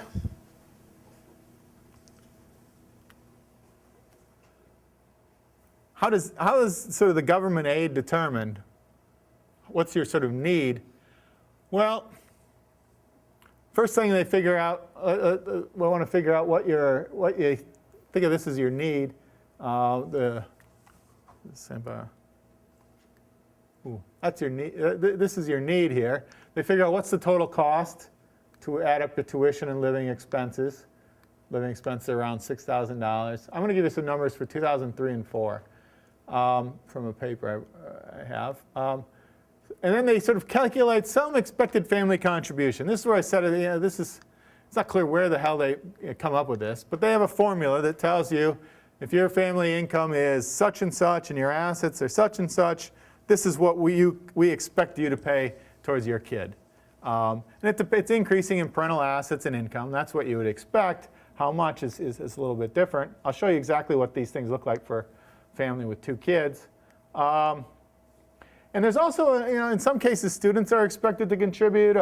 Basically, if their income is above some exemption level, a few $1,000s, they're expected to kick in half of that. They're expected to kick in a lot of their assets as well, but that's usually not much of an issue. So what's your need? It's basically whatever the cost is, less what they expect your family can contribute. And then your aid is going to generally be less than that if you run up against any upper limits on stuff. So this, both the government distribution of Pell Grants follows a formula and private institutions follow formulas that roughly look like this, although private institutions often use the federal ones, but sometimes they don't. I'll show you what they look like on average. I'll show you some stuff for Canada and the US. Give you a sense for what do aid schedules, net tuition, and expenditures look like for different family income backgrounds. So I'm going to just kind of average over 4 years, because some of these things you get money in 1 year and not in another. I'll show you sort of averages over a 4-year career, sort of, for post-secondary students. I'm going to show you numbers for students that aren't living with their parents. Some of the US numbers I'll show you are based on the NPSAS, so this is students that actually chose to enroll, so you may have a little selection going on there, although I don't think it's that big of a deal. Sort of traditional students attending 4-year public institutions, and that's about 80% of all US students are at 4-year schools, public schools. And for Canada, we don't have anything data like that. I'll just show you numbers for what the rules look like for families. It's kind of interesting how different they are, and not the way you'd expect. All right, we're kind of interested in 2 things. What's the price that people end up paying? That's going to be important for thinking about, are people constrained or not, or what are actual costs look like, and then, and that's actually just important for price effects. Thinking about demand curves. The other thing that we may be interested in is much more tightly related to just liquidity, which is what's your net tuition less any government loans that you can get. So here I'm going to take what loans can you qualify for, not what do you necessarily take out, but what can you actually get. And we want to think about that. This is the amount of money a family has to come up with, either out of their flows and their income, out of their assets, or going to some private lenders. So this is sort of a reasonable measure of liquidity, I think, and get a sense for sort of what's you can sort of think about whether families can afford to come up with this or not. Tuition. In the US, in 03-04, the median tuition level for a public school is about $4,000. See, there's some variation. The top half of the distribution is paying a couple thousand more, the bottom half a little bit less. Canada, actually, when you look at the numbers, actually it's not that out of line with the US. Most people think Canada is really cheap. It's cheaper now relative to the US than it was 10 years ago. But it's not that different, actually. It's a little bit higher because when you adjust for PPP, you'd have to inflate these by about 20%. But it's pretty similar to, say, Ontario and British Columbia. Quebec is very cheap, at least on the sticker price. Here's sort of what expected family contributions look like. This is sort of for the US based when we look across different types of family income background. If your income's less than $15,000, you don't have to pay anything, or your expected contribution is 0. It rises pretty rapidly. Interestingly, in most of the Canadian provinces, up until the median family income level, families aren't expected to kick in very much, although they have all students are expected to contribute a few $1,000s. Unlike the US, they expect students to contribute, work in the summer and contribute. The US actually doesn't, surprisingly. Yeah? Beyond Ontario and British Columbia, is there a lot of variation across Canada? Most of them will look a lot like British Columbia and Ontario. Quebec is kind of the real outlier. They have a completely different system, and they're outside the main Canadian system. So the other provinces will vary a little bit where this sort of starts to go up and what's the level of this, but not that much really. Yep. Do you have more low-income students going to college in the US than in Canada, given? I'll show you that. Well, I won't show you that. Our paper talks about that. No, the US, the curious thing is that the US actually, family income is much more related to college going than it is in Canada. Despite what I'll show you, the US system is much more skewed towards providing aid to low-income students than is Canada. So, it suggests sort of for whatever reasons, the demand for education is much more related to, much more income elastic in the US than it is in Canada. I don't think it's driven by credit constraints entirely, but it's not obvious what it is. We spent a lot of time trying to figure out why. We thought it was going to be the financial aid system, because everybody thinks Canada's cheap. Canada's cheap in terms of tuition, but they're cheap in terms of what they give out in aid, too, it turns out. So if you look at grants and scholarships, at the low end, the US gives out a whole bunch of money relative to Canada. Canada's giving the same amount of money to anyone below the median, pretty much. And then you've got Quebec with some slope. The more interesting, the tax benefits, let me skip over that. So this is what sort of a total aid looks like, and total non-repayable aid, including tax credits, including grants and scholarships. The more interesting thing is, what's the net tuition? What did people pay at the end? So think of this as the price schedules. The US, basically poor kids are getting paid a couple $1,000s to go to school. Now with that, they have to cover living expenses as well. But they're paid to go. And up until $40,000, even in low income and low and high tuition states, it's actually not that different at the bottom. All the difference is really at the top, where these guys aren't getting much aid anymore. So then the differences in tuition really matter.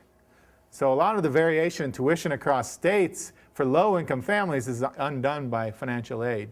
Canada, again, is kind of, Ontario, you could see it's much less generous to low income families. Middle income, they're pretty similar, and then Canada is a little bit more generous for high middle income families. Quebec, surprisingly, everybody thinks is incredibly generous, looks a lot like the US in terms of effectively what the price you're paying is. It's probably the only dimension in which Quebec looks a lot like the US. Government student loans. This is almost all Stafford. The fact that this line doesn't slope downwards tells you that the Perkins loan program is kind of rounding error on how much available aid, how much aid people are actually getting, or how much loans people actually qualify for. And you see this Canadians basically give everybody a lot of loans until some threshold, and then they take it all away really quickly. So the US is pretty generous in terms of loans at the very high end. Everybody can borrow in the US somewhat. So what do families have to come up with? So if we sort of subtract off the loan amounts from the tuition amounts, you can see basically low-income people basically have $8,000 in resources to go to college at a public institution. They're getting $3,000 in free money, and they get another $5,000 in loans. So if you think you can live on $8,000, and that's then the view of the wrong view of credit constraints, I think, is that says, oh, these guys can't be borrowing constrained because they get $8,000. If you think, well, they're going to earn $30,000, $25,000, $30,000, $40,000, and they might want to borrow against that, Now that's not necessarily true. So they can finance it. It's not that they can't afford it in that sense, but they might not want to. So you see, again, the U.S. is very generous at the low end, but it's taking the aid away very quickly relative to Canada. It's much more sort of focused on the middle class. Basically, the middle class and the poor people are all kind of in the same boat in Canada. So that's what makes, and somewhat is puzzling, is if you look at income attendance gradients conditional on ability, I'll kind of show you a sense in the U.S. They're much steeper in the U.S. than they are in Canada. Canada looks a lot like the U.S. did in the early 80s for the NLSY 79. So I won't show you the numbers, but I could just tell you what they look like. So that's a completely different puzzle that I think is interesting, and what it is, that it tells you a lot more than just the structure of aid must be important in terms of who's going to college and who's not. There's a lot of other things going on, and it's not as simple as, is there a borrowing constraint or not? Because here this would suggest if borrowing constraints are a problem, you'd expect more of that in Canada than the US. All right, so now, I don't know, that's kind of a very long setup for what the environment looks like. Yep. This is a question. How much percent of the population are under $100,000 of US and Canada? Most.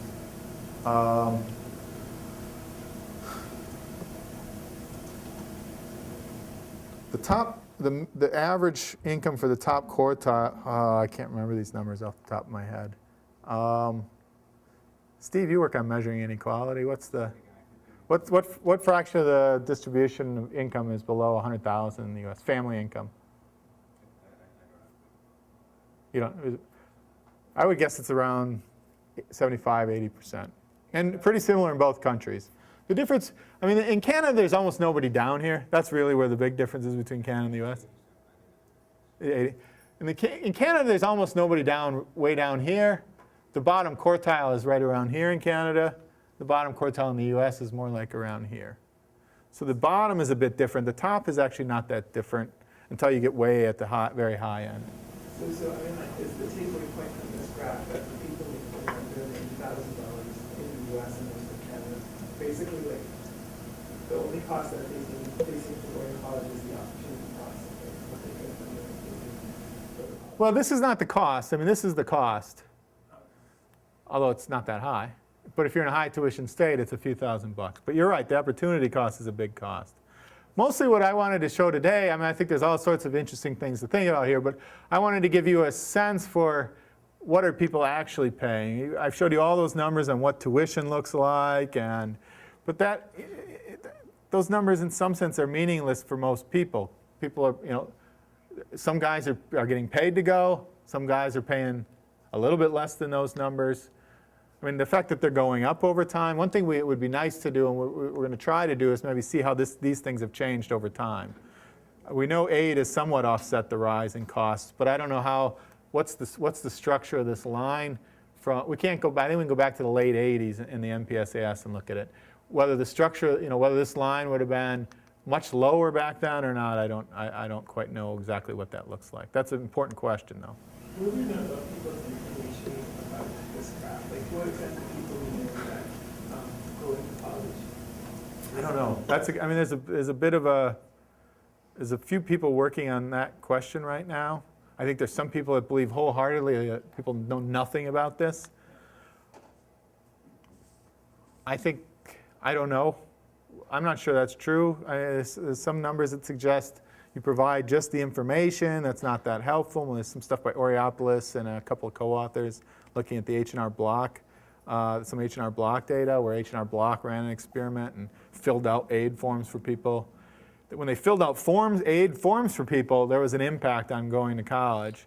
When they just told them roughly what price they would end up paying, there wasn't much impact, although they have very small samples for looking at that effect. So I think they're trying to look more. I think Phil Oriopoulos is doing some more work in Canada maybe on that. I think that's an area a lot of people are thinking about right now. I don't know what it's going to yield. I don't think we know yet what the answer is. Yep.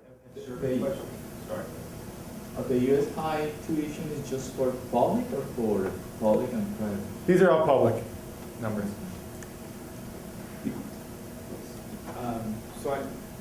It's true, I think, some tuition literature that a lot of the time to deal with this idea of output.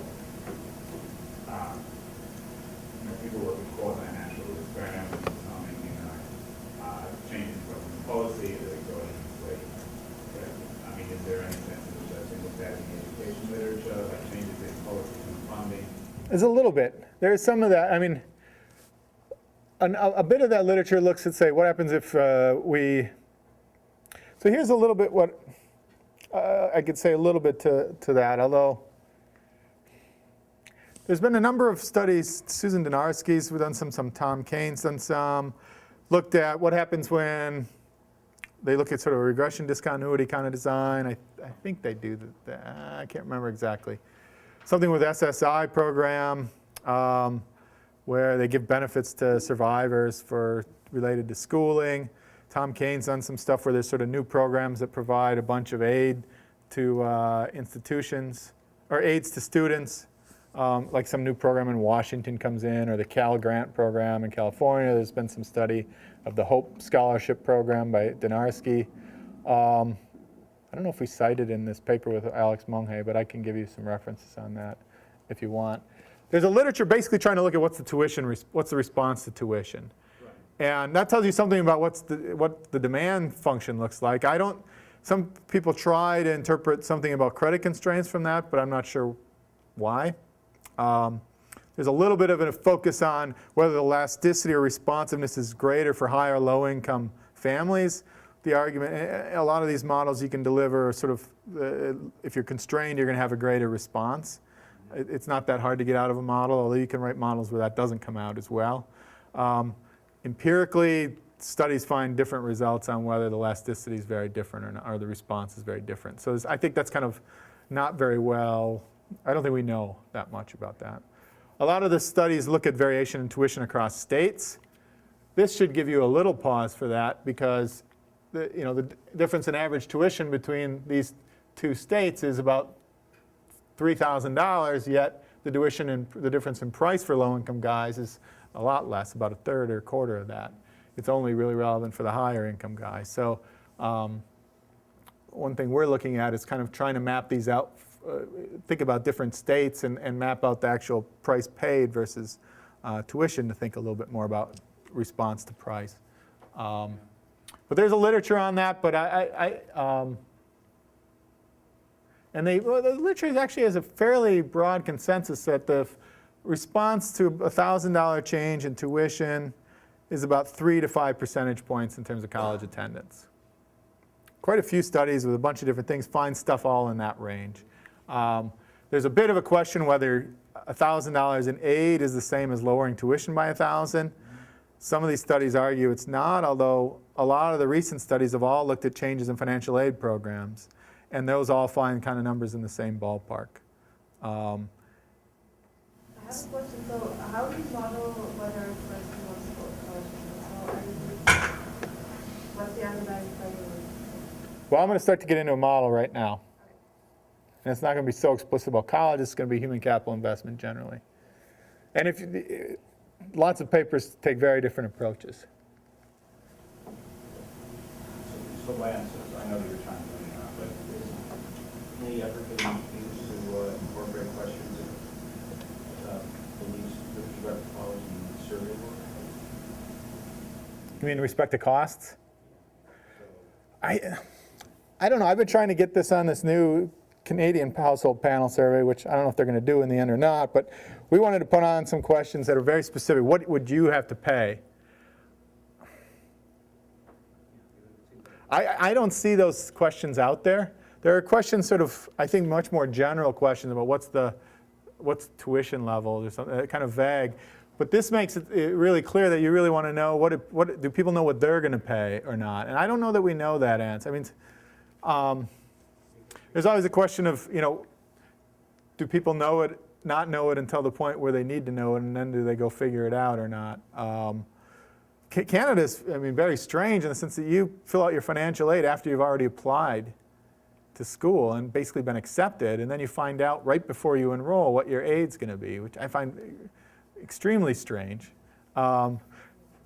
But the nice thing about Canada is everyone in Ontario's got the same structure. And now it's very easy. You go to some web. I mean, 10 years.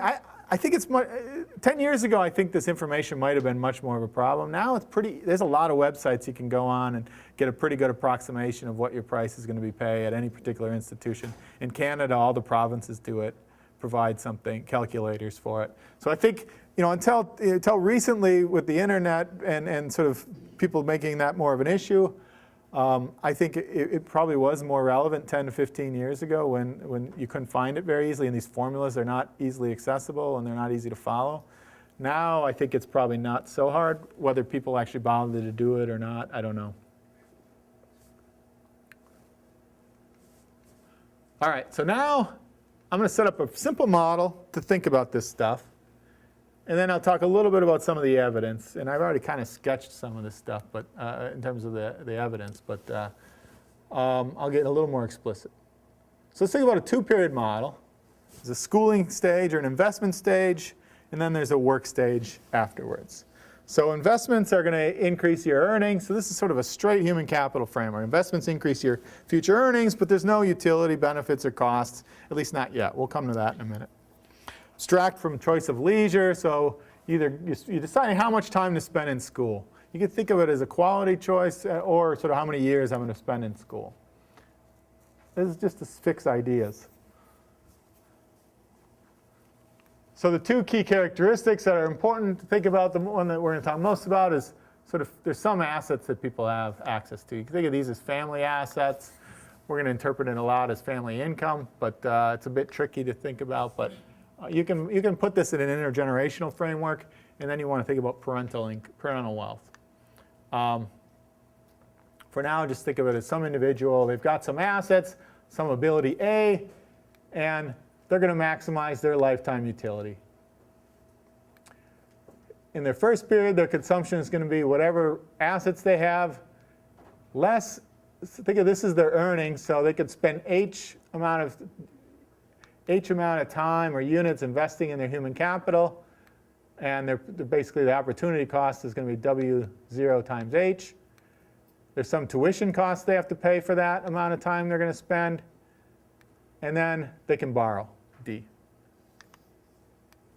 When they're done with school, they enter the workforce, they have some earnings, so there's a price, there's their ability, and then there's some production function for human capital, and H.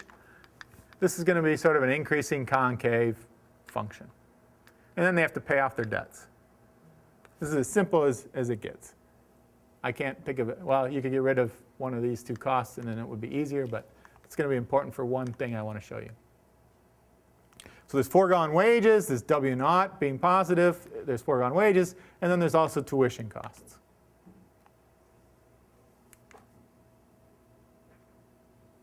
So if there's no credit market problems, it's a simple problem. You just maximize this subject to this, or just plug these things in and maximize that function.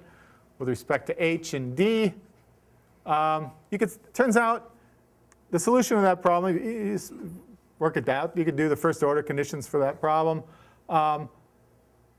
It's equivalent to writing the problem in two stages. First, I choose human capital investment to maximize my lifetime income. And once I do that, I choose my borrowing and saving to smooth my consumption appropriately. So this justifies, in a lot of cases, a lot of the focus in the labor literature just focusing on income maximization. If there's no credit constraints, you could think about human capital investment decisions as just maximizing lifetime income. What your discount rate is irrelevant. Interest rates might matter, but your own personal discount rate is unimportant. That's only important to how you want to allocate your consumption in the absence of borrowing constraints.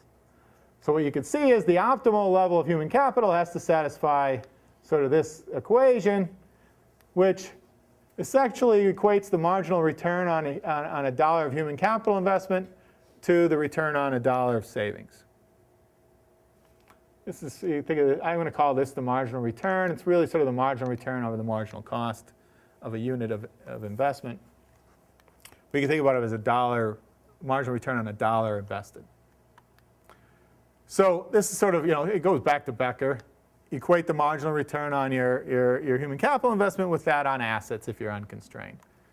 And you could sort of differentiate this thing with respect to ability, and you'll see optimal investment is increasing in ability.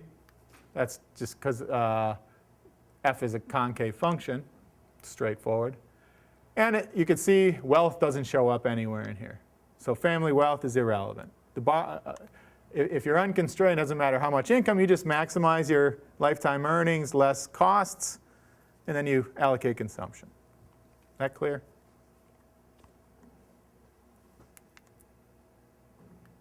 What is borrowing going to look like? Well, the optimal amount of borrowing is going to be decreasing in wealth. That's not terribly surprising. The more money you have, the less you would want to borrow. It's going to be increasing in ability. And that plays a bit of an important role for determining who's going to be borrowing constrained in terms of ability. But basically, why is it increasing? Why is borrowing increasing in ability? It's two reasons. One, the smarter you are, the more investment you want to make. So you want to borrow more for that. And two, even if for any given level of investment, you're going to earn more later on, and you'd like to borrow against some of that as well. So smart guys are going to want to borrow, and if you think about a fixed borrowing limit, it's going to be the smart guys. Given any wealth, the smart guys are going to be the borrowing constrained ones. Or given any level of ability, it's going to be the poor guys that are borrowing constrained. So if we want to think of this from a family perspective, the wealthy parents, think of it as the parental wealth. Yep. And you could set this up in an intergenerational context as long as you. We have a whole appendix that's explicit exactly about that. Qualitatively, you get exactly the same results I'm going to talk about. You can think about, and it's kind of nice. It's fairly general in terms of how you want to think about what parents care about. If in the altruistic setting, it's where they just care about your utility, it's very easy. Everything goes immediately through. But you can also think about warm glow type preferences or other types of preferences, and you almost always get exactly the kind of stuff I'm going to talk about. So this is conditional on the college, but like, should you? No, think of this as choosing. You can think of H as choosing how many years of college you want to go to. And the quality. Right here, we're not distinguishing between quality and quantity. It's generic, but. I'm just wondering if your outside options for going to college is also increasing your ability, right? Well, that would be true here. I mean, that's actually important for some results, but essentially, you can think of college as just two different levels. College versus non-college is two different levels of H, human capital investment, high and a low. And ability is going to raise your earnings whether you go or not, the way we've set it up. If you want to start thinking about a world where there's a college ability and a non-college ability, some of what I'm going to say about ability is not going to hold, but everything I'm going to say about wealth and credit constraints is still going to be largely true. I'm thinking more of like not going to college being the corner solution where H is 0. Yeah, so well. He's thinking of a W0 that depends on ability, so that the opportunity cost of what you're giving up by spending time on him. Yeah, he would cheated on that, partly because. But I mean, in the data, we know that the gap between W1 and W0 is growing in ability, and so it makes sense to simplify by saying W0 just doesn't depend on ability at all, and W1 does, since the gap is increasing in ability. Well, it's a little bit. I mean, I did something a little tricky here because of one result I want to show you, but it's not that important in general. Because I distinguish between a price for your human cap, well, what your sort of wage rate when you're young and in college age. Here I don't have it depending on ability. That's true. Whereas here, your earnings afterwards do depend on ability regardless. I mean, you'd want to have H, you want to think about two levels of H that are non-zero. Otherwise, it's not, I mean, you wouldn't have to, I suppose. But I think about this result is, you practically want them as saying, conditional on choosing that we want to be in a place where we can gather human capital. The optimal level of human capital that you want to gather is going to be increasing in ability, right? And then kind of like, if we zoom out of that and say you can either choose to be in an environment where you can deal with human capital, or you can choose to be in an environment where you just go on your own, let's say you do a star, then it could be that your outside option is also increasing in ability too. So for those guys who are on the extensive marginal Yeah, so what's true here, what's implicit here, well, I don't know, it's implicit or explicit, but your ability, people that make more investments, ability is going to have a bigger payoff for it. So that's why I say you could start thinking about worlds where I could think about as an ability, in the world where I don't go to college, that may be distinct and not that correlated with the ability when I do go to college. And then I'd have to be much more careful about which ability I want to talk about. Here is this one ability, and if your ability's up, you're going to earn more no matter what you do. But you're going to, your return on your investment is going to be higher if you're more able. That's the way ability is basically defined here. I have a question. Do you know anything about survey data about people being asked what is your primary reason for going to college? Is it do many people answer it's because they want to increase their lifetime income, or do some people say, well, I think it's possible to be able, or maybe more people like positive? Just wondering if this will change people's views, because let's say I really want to be together with smart people, and that's the only thing I write into the profit. Actually, I don't care about my consumption at all. Maybe this would mean that you can increase college because definitely I will just always somehow try to save it from whatever source, because I don't actually count my lifetime income, but it's always better. Yeah, I mean, we could introduce, and I'll do that in a few minutes, introduce tastes. I like human capital, I like going to school, or I don't like going to school. I don't think people have, I mean, there are surveys that will ask probably questions about why you're going or not. I never know what to make of those things, because usually people answer lots of reasons. And if they say your primary reason, what does that mean? Does that mean the other one doesn't matter? So I think, I mean, people have tried to, I mean, if you want to explain schooling decisions conditional on, say, observable measures of ability, there's going to be a wide range of choices people make that are going to be hard to explain without appealing to some sort of other reason that and one of the explanations is, well, I like the cheap sort of way economists treat it is, oh, there's a taste for school. Some guys like it, some guys don't. They don't get so much into what type of schools they like to go to, although I guess that's partly because people haven't modeled that much the choice of all different types of schools. But it's not that, I'll show you in a second we can introduce that, and that will, it actually undoes a lot of the nice, clean results that come out of this. And then we could talk about how that means we should interpret what we observe empirically. But I want to be explicit about the sort of the standard framework, and then I'm going to sort of say we can add wrinkles to it and think about what that does.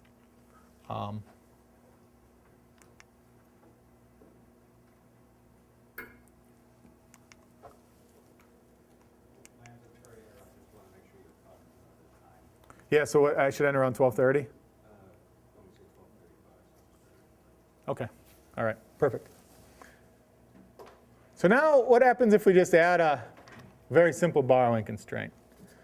You can't borrow more than D bar. Well, as I said, we could figure out who's borrowing constrained by basically looking at investment. We said borrowing is increasing in ability and decreasing in wealth. We could figure out basically an asset threshold that would, if your wealth is below that threshold, you're going to be constrained. And if your wealth is above that threshold, you're going to be unconstrained. And that threshold is increasing in ability. That's basically sort of the flip side of what I was saying before, is that more able guys are going to be the ones more likely to be constrained given any level of wealth, because they want to borrow a lot. The dumb guy that's not going to get anything out of school, he doesn't really want to borrow much because he doesn't have much to smooth. The smart kid is going to have a lot down the road, and he's going to want to smooth that.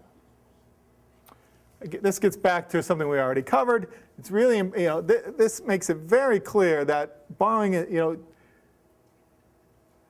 you might need more wealth than, being unconstrained may require more wealth than just covering the costs. So just knowing whether people have enough money to pay the tuition bill is not enough to know whether someone's borrowing constrained. Obviously, if they don't have enough money, then they're going to be constrained. But people that have enough money still might be constrained because they want to do some consumption smoothing. It's not fun to live live in a crappy place and eat awful food. Although I guess as a student, it's not quite as bad. Exactly. It's not fun, I said, but. What happens? Well, you can, if you just sort of solve the maximization problem from before, where you just add this constraint, you get a sort of Lagrange multiplier here. You could solve the two first order conditions. You put those together, and you get out something now that looks like the marginal return on investment now equals the return on savings plus some positive amount that depends on the Lagrange multiplier. So now immediately you get out the marginal return on human capital investment has to exceed the return on savings. People often ask, what if you sort of wrote constraints down as people face different interest rates? That's the way Becker does it. People face different interest rates. That's the way Cameron and Tabor do it, versus there's a hard limit on borrowing. Turns out, I mean, when you get to this expression, you see you're going to get something very similar out. Basically, this problem where there's a borrowing limit is just like saying if people are up against that borrowing limit, they're facing a higher interest rate. You could have written the problem down where they face this interest rate here, and that would have been given you the same investment allocations as otherwise. So in terms of understanding human capital investment, you can go back and forth between these two models pretty easily. I think thinking about the hard borrowing limit's kind of nice. When we get to world with uncertainty, and you start thinking about what banks would do or optimal contracts would do, you're going to often have a combination of these two, where there's going to be interest rates, they're going to be a function of how much you want to borrow, but they'd also maybe a hard limit on how much you could borrow. You could think of this case as a limiting case where the interest rate's constant and then goes to infinity at some point if you want to borrow more than D bar. I just wanted to draw this sort of link between these two. An easier way to think about a lot of results is to just sort of plug in the constraint on borrowing and then think about, what's the first order condition where we just choose the amount of investment. And you get out some equation like this. It's nothing to focus on too much. But the key is that optimal constrained investment, if the borrowing constraint binds, now investment has to sort of plays a dual role where it didn't before. It has to balance this objective of trying to maximize your lifetime income, but at the same time, it determines how you allocate that income over time. If I want to take some more of that money today, the only way I can do it if I'm up against my borrowing limit is by investing less. So it's sort of this tension between wanting to borrow more to increase my lifetime income and wanting to invest more to increase my total, think about it as the total pie that you have to choose between. But now I'm restricting how you allocate that pie depending on how you make those investment choices. Whereas in the unconstrained world, you just maximize the pie and you're free to allocate it across periods however you want. So this is nice because you could sort of differentiate this with respect to ability or wealth or anything else you might, opportunity cost, tuition cost, et cetera, to say how do these factors affect how much people invest. And that's really where the whole sort of empirical literature is based on, essentially thinking about this equation versus our equation for unconstrained investment. So what is the empirical literature? Largely focuses on a couple of things. Empirically, you can't really test this too much, but this sort of drives a lot of everything. Constrained individuals, it's easy to see they're going to underinvest in their human capital. So a constrained investment is always less than unconstrained investment if the constraint binds. Unconstrained investment is independent of wealth. And on the other hand, if people are borrowing constrained, that investment should be increasing in wealth as well as the borrowing limit. This is sort of a large literature and looks at essentially this prediction, looking at income gradients and do kids from high income families versus low income families invest more in their education. Conditional on ability. This is sort of conditional on ability. This result says this is what we should observe in this kind of world. The flip side of that, basically these are sort of twin implications of the same result. The marginal return on human capital investment, that's this thing I was showing you before. If you're unconstrained, it should equal the return on savings. So whatever the appropriate interest rate is, that should be what the marginal return on investment should be, sort of a lot returns to schooling measures. On the other hand, it should be strictly greater than the return on savings and decreasing in wealth if you're borrowing constrained. So there's a different sort of literature that kind of looks at that. Card's sort of handbook chapter kind of talks a lot about this. Cameron and Tabor are a little bit more explicit. They actually move down to something more related to this. And that is, you also get this interesting result that if borrowing constraints, if there's no constraints, then investment responds equally to raising opportunity costs or tuition costs. Doesn't matter, a cost is a cost. But if you're borrowing constraint, that's not true. Actually, if you increase the direct costs of schooling, that's going to have cause a larger reduction in investment than increasing in opportunity costs. So now you get an asymmetry between opportunity costs and direct costs. And that's ultimately what Cameron and Tabor are about, and I'll tell you a little bit about later. So the first three are all kind of basically go back to Becker. And it's basically the fact that it's all coming off that first order condition for investment. The last one is something Cameron and Tabor sort of point out. And in this simple model, it's a little bit different in their model. They have a model where you choose to go to college or not. So it's a discrete choice. You get kind of the same result, though. The intuition's a little bit different, but you get the same result. Here the intuition is increasing opportunity costs in some sense increases your full wealth as well. So it's increasing your and that has a sort of an effect on your behavior, whereas increasing direct costs doesn't. So here it's this W naught. So if you just want to see the math, basically W naught shows up twice. Tuition costs only show up once. And it's not surprising then the derivative with respect to those two is going to be different.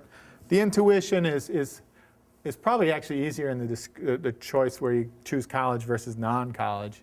It's basically whether you get the money in a state where you have low wealth versus whether you pay the costs in a state where you have low wealth or a state where you have higher wealth.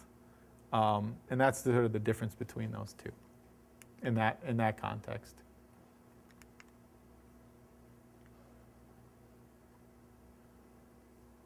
There's this weird result that comes out. Let me skip over that. I'm going to run out of time for sure. So I'm not going to cover everything I want today, so we'll might as well scuttle something already. So this seems kind of like a model that tells me why if I'm a high ability person I should, borrow or go to my borrowing limit to Yale instead of community college or something like that. But the graph you showed us at the beginning told us that the borrowing limit is less than the cost of college.